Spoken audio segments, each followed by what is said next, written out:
kick a field goal, the other team gets a possession to either match it or score a touchdown to win the ball game. If both teams kick field goals, the next team to score wins. But if the receiving team throws a pick six or fumbles the ball and it gets picked up by the defense and they score, the game is over at that point. So the Texans will have the first opportunity here in the overtime session as we are back underway. And here comes a return from a few steps into the end zone. And he'll be stopped right around where he would have been had he gone down to a knee, maybe a yard shy of there at the 24. The Texans offense ready to go here for their next drive.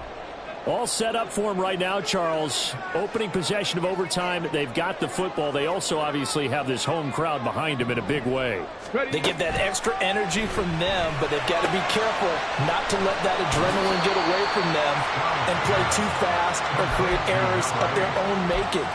Use that energy, embrace it, but make sure they channel it the right way. They've got a chance to go downfield, score a touchdown, and end this game. We'll play only the one overtime here. If time runs out, it'll be a tie as they come up on second down. And he'll be brought down right around the 37. A gain of 5, good enough for the first down. Second and 2 is prime time for a little bit of a gamble, isn't it? Open up the playbook, go play action, toss that bad boy deep. But in this situation, go ahead and give it to your back. Let him pick up a first down. Keep the sticks moving. Stroud to the air on 1st and 10. Eluding the pressure right. Looking downfield, and that's caught right side. He's got his man. And he is out of bounds inside the 35. He got 29 yards that time. Operating out of Steeler territory now. Here's 1st and 10 at the 34. Back to throw. Here's Stroud. Got his man, Dell. And he's going to be out down inside the 20 at the 15. Another big gainer that time. This one goes for 19 yards. Offensively, back-to-back really nice plays. This defense, they've got 2 timeouts. Maybe should burn one. Yeah, when you get back-to-back explosive plays, to me, anything over 10 yards, I don't care if it's a run or a pass, I count it as an explosive play. That sets your defense back on its heels. A timeout here would be a good idea and try and get themselves settled because we're in OT. This is big time. Here's 2nd and 7.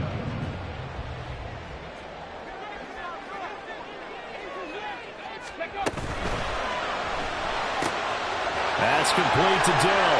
Down to the 6-yard line on a pickup of 6 as he gets halfway to the goal line. Simple drag route here, lined up out left and tried to work his way back across the field. You probably saw me twitch there, partner, because I think he wanted the ball a little bit sooner.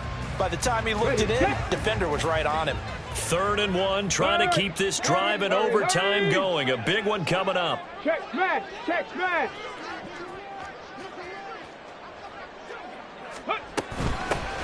And they'll run on the inside handoff. And he's into the end zone for the touchdown and the game winner in OT. Charles, normally when you see a group score this many points, it's a complete blowout. But instead, they needed every single one of those in this close, high-scoring affair.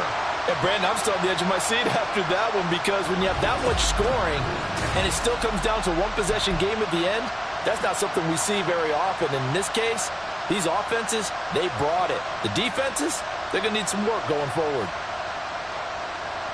So for Houston, the victory means they'll up their mark to 5-3 on the year. And they'll be able to enjoy this one through the bye week before they get back at it again. Meanwhile, for Pittsburgh, they drop back to 500 now at 4 up and 4 down. And they'll take this loss into the bye as they'll be back in action in Week 10. I'm Brandon Gaudin. Certainly have to thank Charles Davis, my broadcast partner, and our entire crew. We'll catch you next time right here. It's the NFL on EA Sports.